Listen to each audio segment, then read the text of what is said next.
যাই হোক, তোমরা আর্জেন্টিনা সাপোর্টাররা নিজেদেরকে অনেক জ্ঞানী মনে করো না? জ্ঞানী মনে করার কি আছে, আমরা জ্ঞানী। আচ্ছা ঠিক আছে, কটা প্রশ্ন করে উত্তর দিস। হ্যাঁ ঠিক আছে। ঠিক আছে তাহলে করলাম। একটা ফ্রিজের ভিতরে একটা হাতিরে কেমনে ঢুকাবি? কেমনে?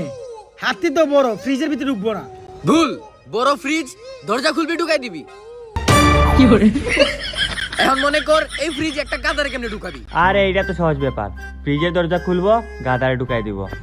না না না না, আগে হাতিরে বার করতে হইব, তারপরে গাদারে ঢুকাইতে হইব।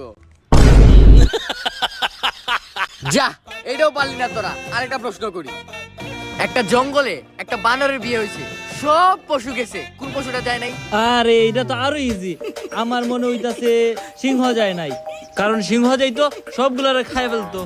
না না না না, গাধা যায় নাই, কারণ গাধা ফ্রিজের ভিতরে আছিল। বুঝতে পারছি তোদের সাথে মুখে জবাব দেওয়া যাইব না, তোদের সাথে অস্ত্রে জবাব দেবো। এ আহাত বাইর কর।